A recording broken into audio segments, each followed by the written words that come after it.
Ladies and gentlemen, welcome back. It's NMeade here as always, here with the next video in the Most Iconic World Record series. Last time we took a closer look at a world record that was very much ahead of its time. Brendan's 2:23.728 on Bowser's Castle with using Rosalina. If you happen to miss that video or any others in the series so far, the playlist will be linked in the description below. Today, the next most iconic world record to be highlighted in the series is a big one. Let's take a deeper look at Canadian player Cole's first sub 230 on Rainbow Road with a time of 2:29.500, set on January 22nd, 2009. Set over 11 years ago now as of today's upload date. Cole's 2:29.500 world record would stand a total of 72 days, where he would be beaten on April 4th, 2009 by Canadian player Kenza by 39 milliseconds with a time of 2:29.461. There's quite a lot of rich history to unpack surrounding this record.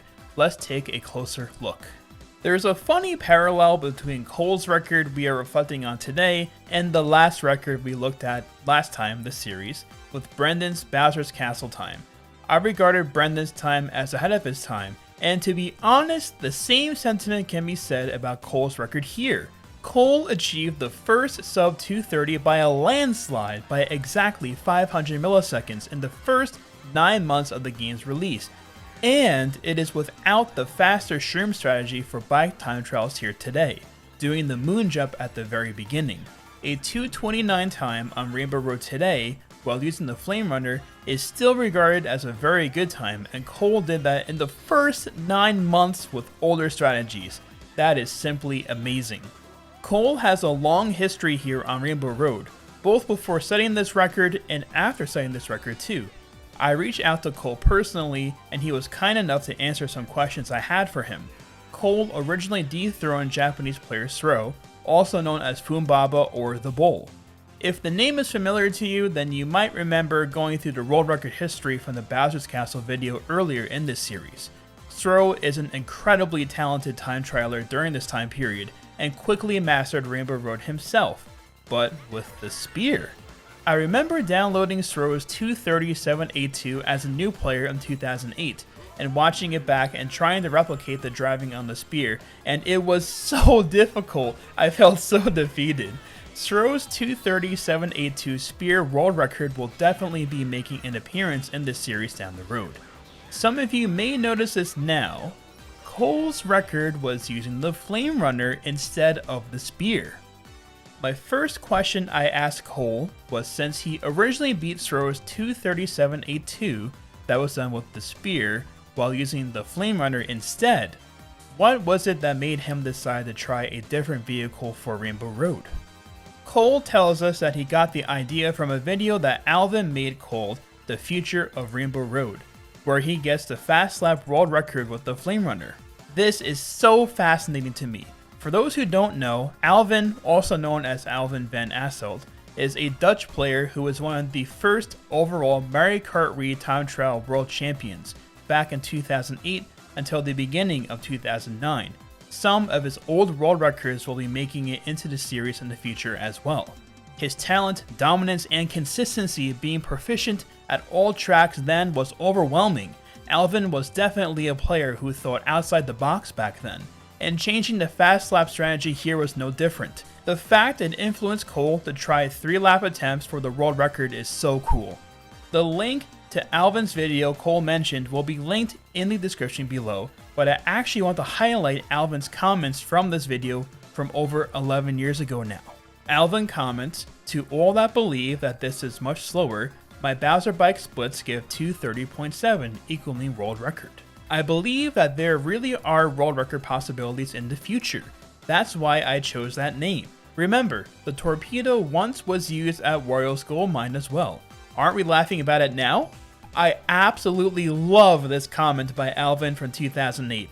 Retrospect can truly be hilarious sometimes, especially when it comes to this game in particular. As many of us may know, the history of Rainbow Road world records, especially as it pertains to the vehicle used, has changed more than once from 2008 until now. Looking back at these older time periods is not only nostalgic but fascinating what was originally thought to be the fastest strategies from their respective time periods. Cole also goes on to comment that at the time, I was an active Wi-Fi player, and back then, Rainbow Road was one of the most picked tracks. So I had a lot of experience front running the track with the Flame Runner. I tried the Flame Runner while working on my Rainbow Road time, and after a few improvements, I realized that I had world record potential with it. And this really just goes to show that all things really just take a couple tries, giving it a good shot, and seeing where things go. Beyond the inspiration with Alvin's Fast Lap world record video with the Flame Runner, Cole used his ever-growing experience being a high-level Wi-Fi player with playing this track frequently, and the end result of that process is seen here. I had more questions for Cole.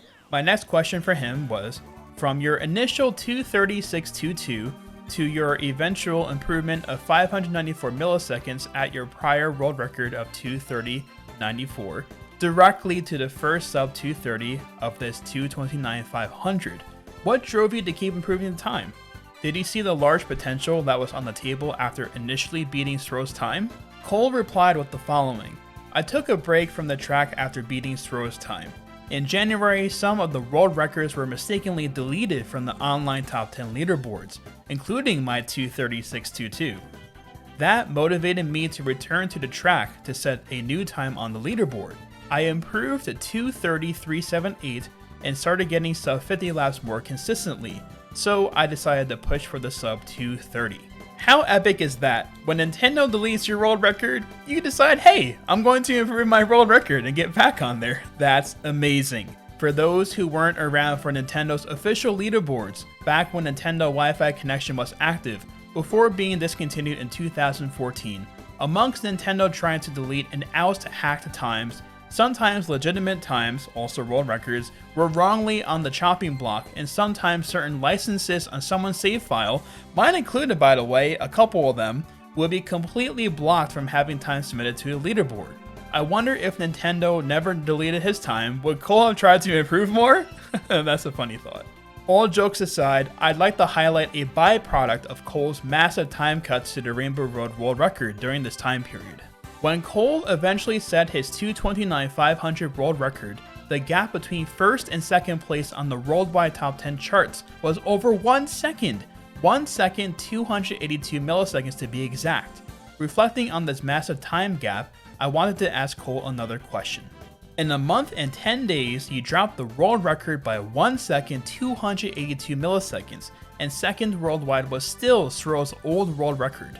Did you have any thoughts that this could last for a long time, given the massive gap and no one beating Stroh's time yet with the Flame Runner?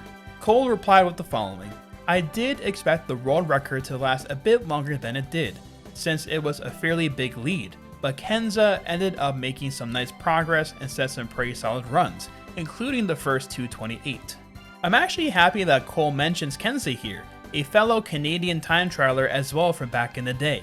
I remember Kenza diligently grinding down his time, trying to beat Cole's time, and eventually did with his 2:29.461 on April 4th, 2009.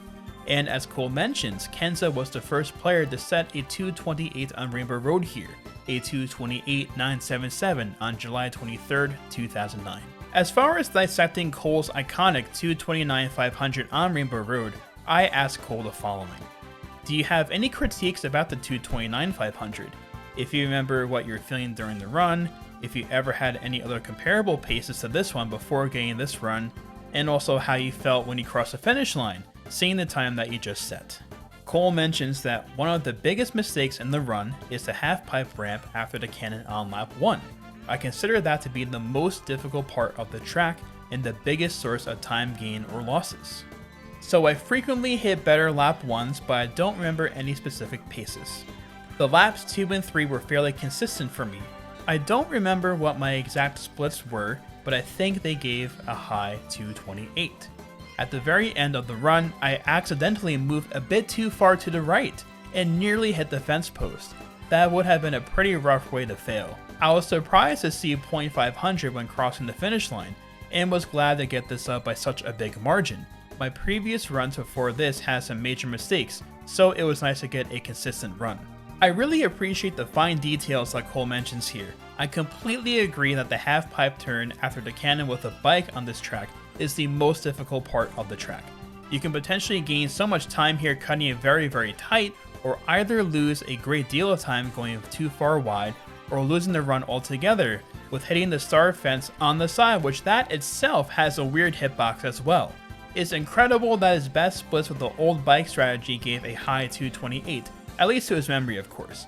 I mentioned it at the beginning of the video, but beyond this particular record, Cole has always been regarded by many, myself included, as a player who has been way ahead of his time throughout the game's history. On Rainbow Road, other tracks, as well as online worldwide races, and Clan Wars 2. And a fun little bit of trivia here, Cole is actually an old clanmate of mine. Shoutouts to Evil, if you guys are out there watching the video.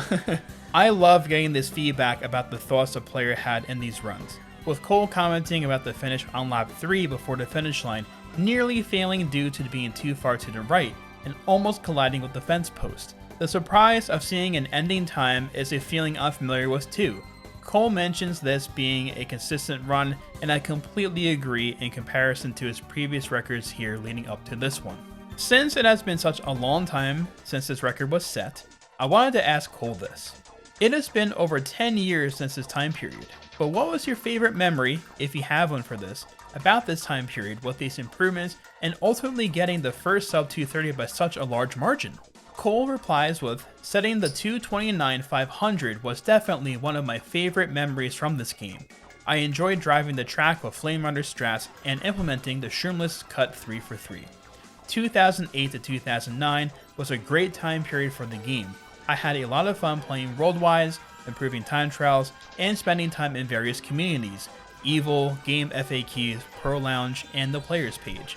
There was so much activity and there was new strat discoveries being made each week. It was fascinating watching all the new world records being set, and I was glad to set some of my own world records as well. I think that's awesome to hear that this record in particular was one of his favorite memories from this game, with implementing the strategies he did as well. This record in particular being very memorable as a player observing to myself.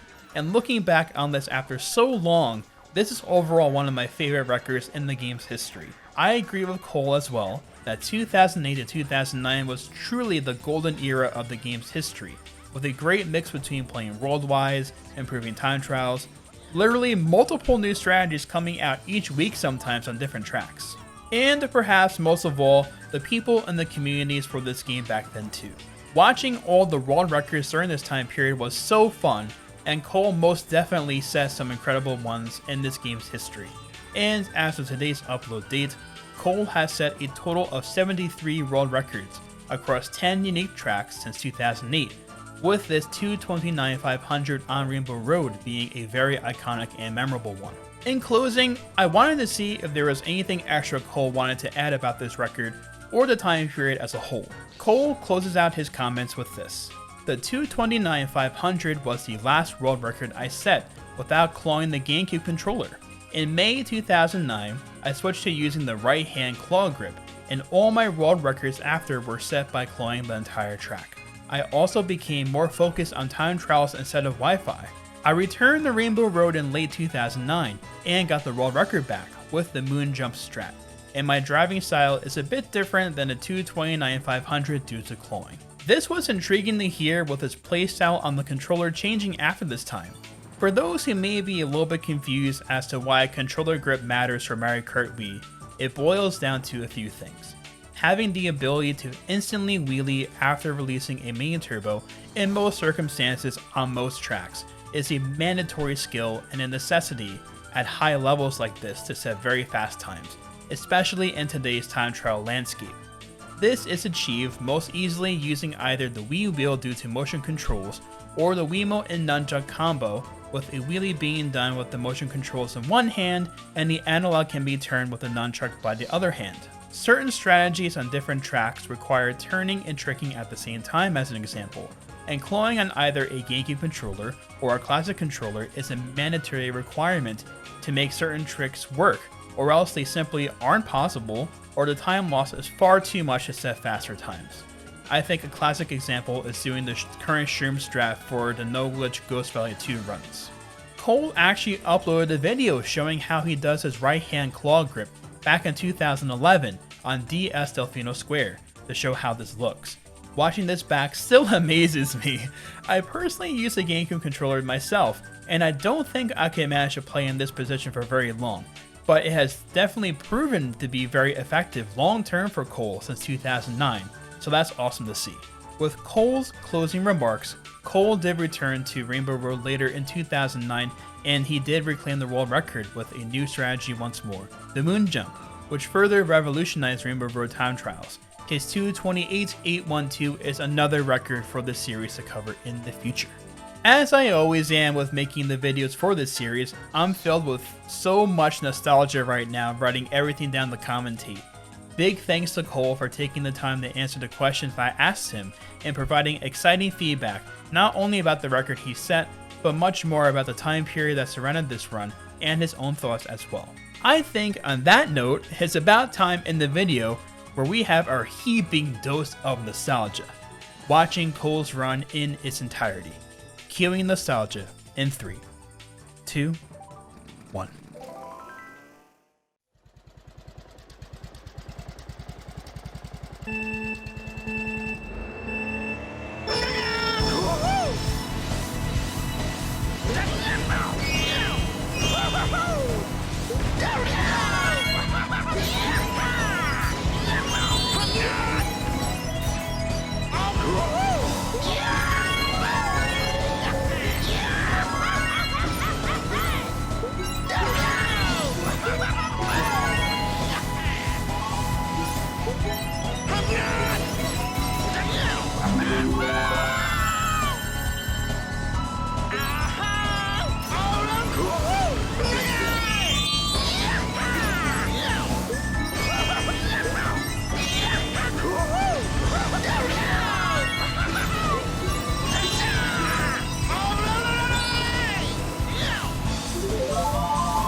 What an epic replay that is.